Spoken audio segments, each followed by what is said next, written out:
dari kita mempelajari mata pelajaran ekonomi adalah terutama tentang masalah ekonomi klasik itu sendiri, yaitu agar teman-teman dapat mengerti, mengidentifikasi dan juga memahami terkait masalah-masalah yang terjadi pada pasar ekonomi seperti itu. Nah, untuk yang selanjutnya kita akan membahas terkait masalah ekonomi klasik. Masalah ekonomi klasik sendiri itu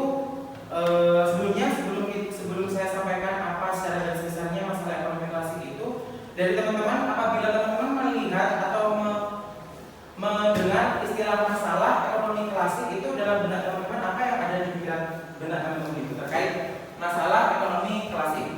Mungkin bisa acungkan tangan atau bisa menjelaskan masalah ekonomi itu apa, klasik itu apa gitu. Oke, mungkin masih belum ya. Jadi secara garis besar itu masalah ekonomi klasik itu merupakan suatu masalah yang terjadi pada sistem perekonomian pasar yang memiliki keseimbangan secara sederhana. Jadi intinya apabila dalam pasar ekonomi itu memiliki masalah, jadi faktor-faktor yang ada dalam sistem perekonomian itu bisa membantu dari masalah ini dengan sendirinya seperti itu. Apa bisa dimengerti, teman-teman? Bisa.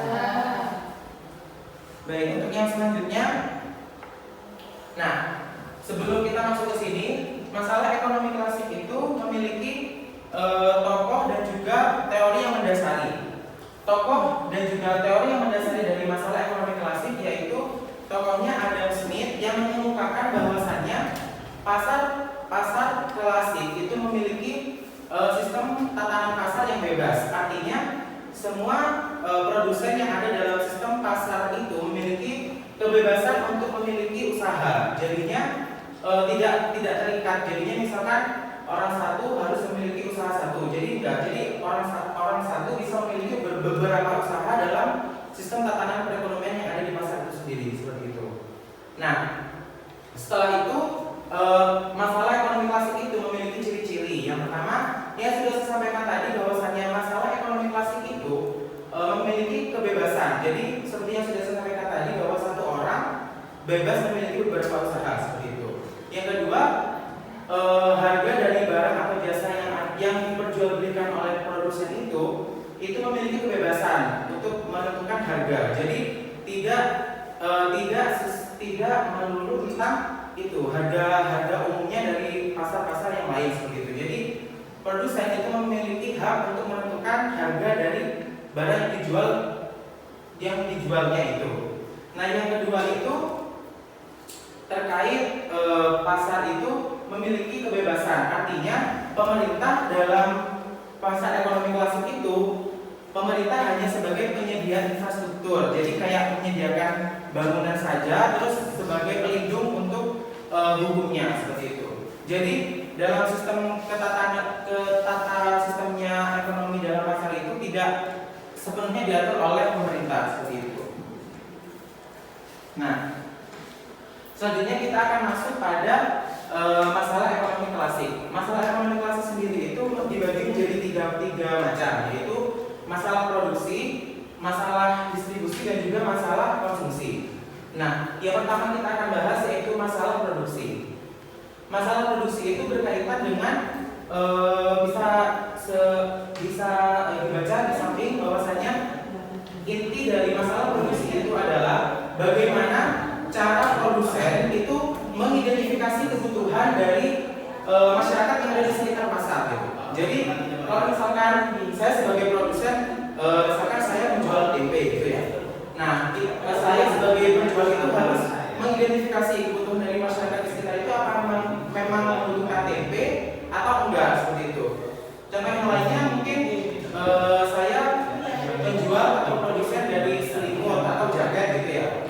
Nah, saya sebagai produsen itu harus mengidentifikasi gitu kebutuhan yang ada di masyarakat di sekitarnya itu. Jadi kalau di sini kan cuacanya lumayan dingin ya.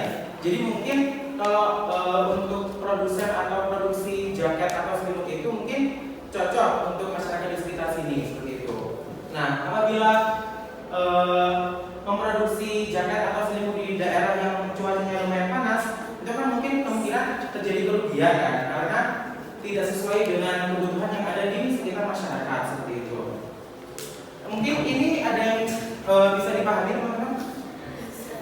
Oke, mungkin bisa lanjut ke yang selanjutnya.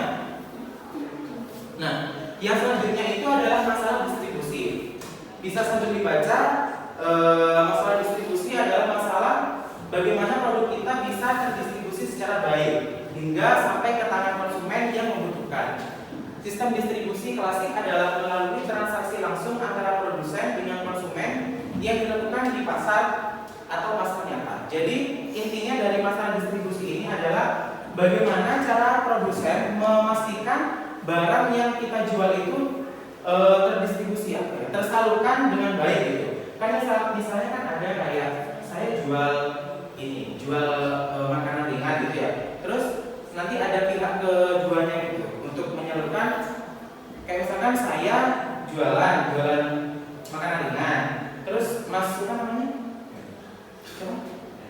Mas Dennis ini sebagai ini distributornya gitu. Jadi Mas Dennis ini ngambil barang ke saya, terus sama Mas Dennis ini dijual lagi gitu. Paham kan ya? Nah, itu seperti itu untuk masalah distribusi. Apakah bisa dipahami? Bisa. Oke, lanjut. Nah, selanjutnya yaitu masalah konstruksi. Permasalahan selanjutnya adalah apakah barang tersebut akan dikonsumsi atau malah terbuang sia-sia karena barang yang tidak tepat, tidak dibutuhkan, tidak diinginkan, dan harganya tidak terjangkau. Sebagai konsumen, kita harus bisa meningkatkan pendapatan supaya dapat menjangkau produk yang kita inginkan. Jadi intinya yaitu pada masalah konsumsi ini bagaimana caranya agar penjual itu bisa mengetahui gitu terkait barang yang dijual oleh dirinya itu bisa bermanfaat bagi yang membutuhkan seperti itu. Jadi masalah konsumsi ini ada kaitannya dengan masalah produksi seperti itu. Jadi bagaimana cara kita mengetahui kebutuhan dari masyarakat yang ada di sekitar pasar seperti itu. Nah, apa bisa dipahami teman-teman? Bisa. Oke, mungkin itu untuk materi pada pagi hari ini. Selanjutnya karena materi sudah tersampaikan, mungkin saya ada sedikit evaluasi materi dalam bentuk ini games yang lumayan seru. Jadi untuk pada games yang kali ini nanti teman-teman silakan untuk mengajukan tangan ya seperti biasa, seperti yang sudah disampaikan tadi di pertemuan yang sebelumnya.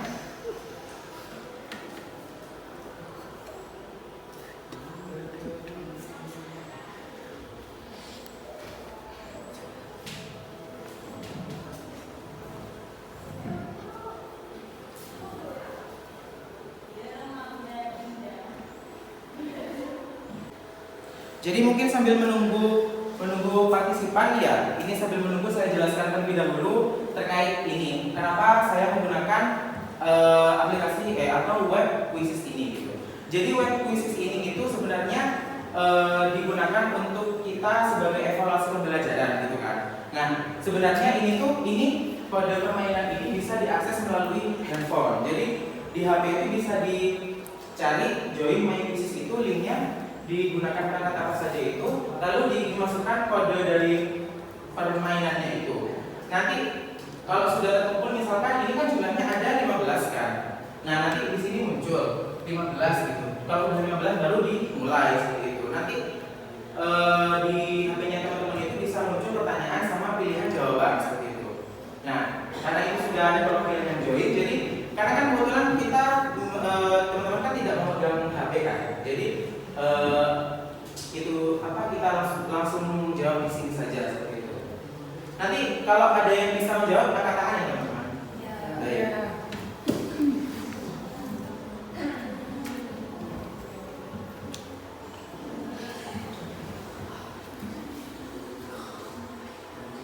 Nah, itu salah satu tokoh yang melatar belakangi masalah ekonomi klasik adalah siapa tadi yang sudah saya sampaikan di awal.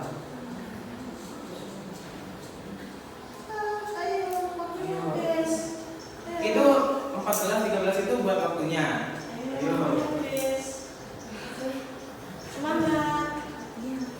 Kangen-kangen Sarah.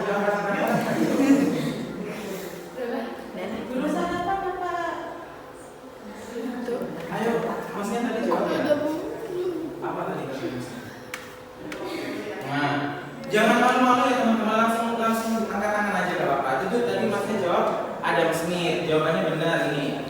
Adam Smith. Jangan malu-malu ya teman-teman. Semangat. Pertanyaan selanjutnya ya, siap-siap ya. Jangan lupa diperhatikan waktunya ya teman-teman. Itu 60. Nah, ciri-ciri ekonomi klasik yaitu perekonomiannya memiliki sistem bebas apa? Bebas itu yang satu orang bebas memiliki apa? Apa?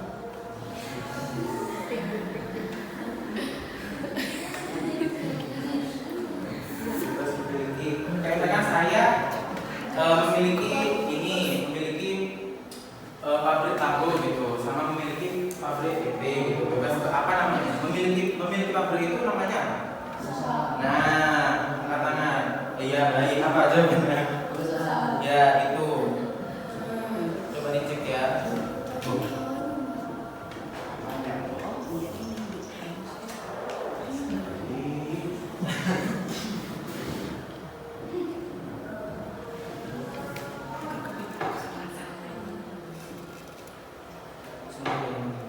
Nah, itu jawabannya.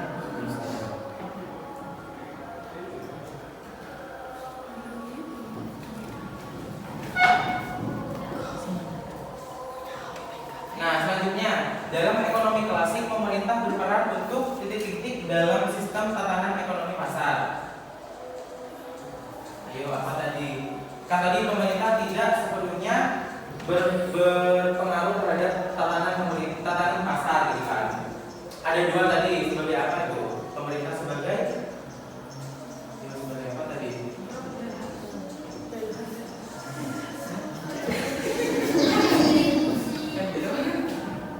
Ayo kita lihat jawabannya apa ya.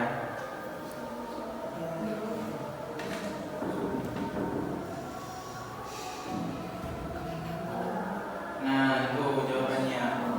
Bangun infrastruktur. Dan apa lagi satunya tadi?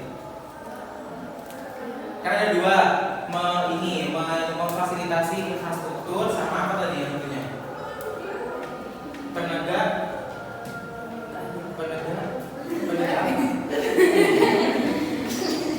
apa tadi? Itu kalau ada kesalahan itu diberi apa? Nah, berarti apa tadi dua? Iya sama. Lanjut ya.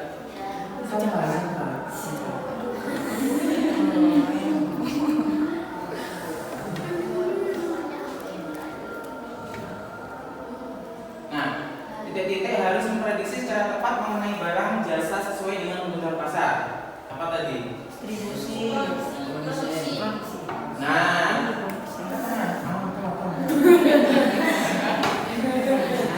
apa tadi jawabannya? Nah, coba kita lihat ya.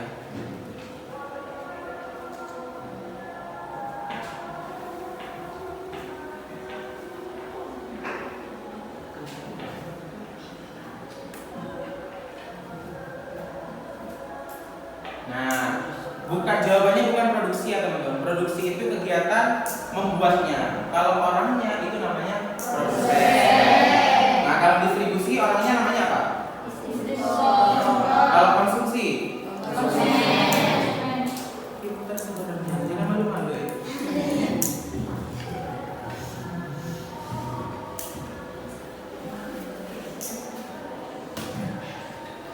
Nah, memastikan barang dan jasa tersalurkan dengan baik merupakan pengertian dari masalah distribusi. Nah, semangat gitu dong. Langsung dilihat ya jawabannya ya.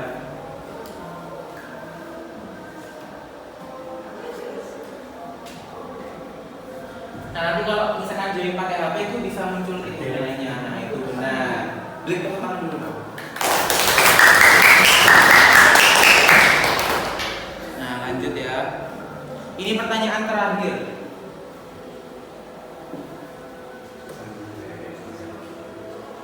Salah satu penyebab barang dan jasa yang terbuang atau menyimpang dari fungsi atau kegunaan sebenarnya adalah apa tadi?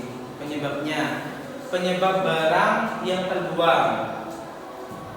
Angkat tangan.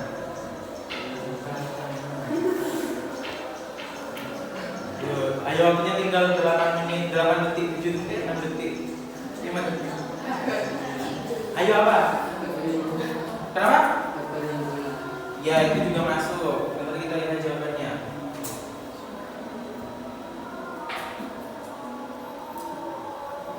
Nah, tidak sesuai pasar. Jadi kan tadi sudah saya sampaikan kan, kalau misalkan jadi produsen itu harus apa? Harus apa?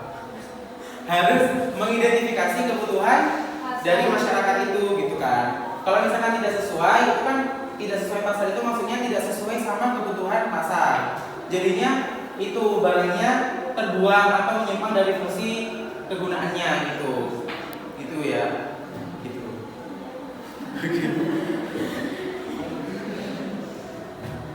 Nah, karena kuisnya sudah selesai. Nah, mungkin ada sedikit ini apa namanya penekanan ini materi mana tadi ya?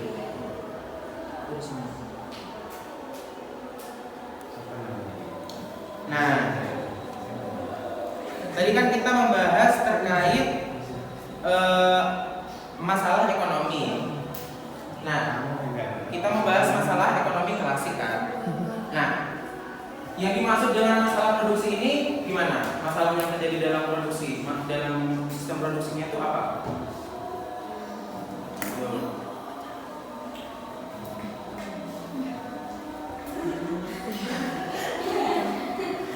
Mengidentifikasi kebutuhan pasar. Itu intinya dari masalah produksi. Itu. Yang selanjutnya masalah distribusi. Jadi dalam masalah distribusi ini intinya bagaimana caranya produsen itu memastikan bahwa apa yang barang atau jasa yang diproduksi oleh produsen itu dapat tersalurkan dengan baik gitu, ke tangan konsumen seperti itu. Nah, yang selanjutnya masalah konsumsi. Apa? Ada yang tahu nggak? Yang terjadi dalam masalah konsumsi ini apa? Ada kaitannya dengan masalah produksi tadi. Iya, apa kamu tahu?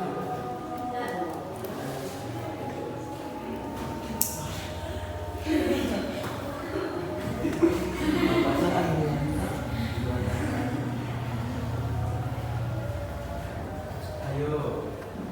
Nanti kalau tahu dapat berapa? Ya udah. Ini apa? Intinya dari masalah konsumsi ini yaitu bagaimana caranya konsumen itu ini benar-benar membutuhkan apa yang diproduksi oleh produsen gitu. Paham nggak? Jadi apa yang diproduksi oleh produsen itu setidaknya harus bisa menyukupi apa yang diperlukan oleh konsumen gitu. Tadi kan yang dimaksud masalah ekonomi itu terjadi karena sumber daya yang ada itu tidak memenuhi kebutuhan dari. Nah, jadi ada masalah ekonomi itu. Kalau misalkan sumber dayanya terpenuhi oleh sumber dayanya terpenuhi itu, jadi masalah ekonomi itu tidak akan terjadi seperti itu. Paham ya intinya? Jadi intinya masalah ekonomi klasik itu hanya seputar 3 itu, produksi, distribusi sama konsumsi. Nah, masalah ekonomi klasik sendiri itu penyelesaiannya itu cukup sederhana. Jadi kalau misalkan ada permasalahan di produksi, jadi distribusi sama konsumsinya itu bisa membantu dari masalah produksi ini gitu. Jadi bisa otomatis lah gitu istilahnya. Sudah ya, karena mungkin itu mungkin yang bisa saya sampaikan. Selanjutnya untuk pertemuan kedua kita akan membahas terkait masalah ekonomi modern.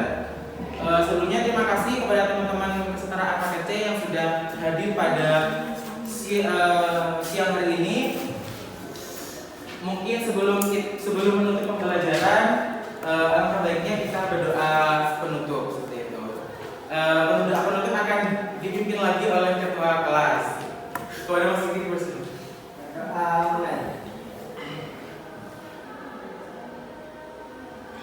Berdoa selesai. Oke, mungkin itu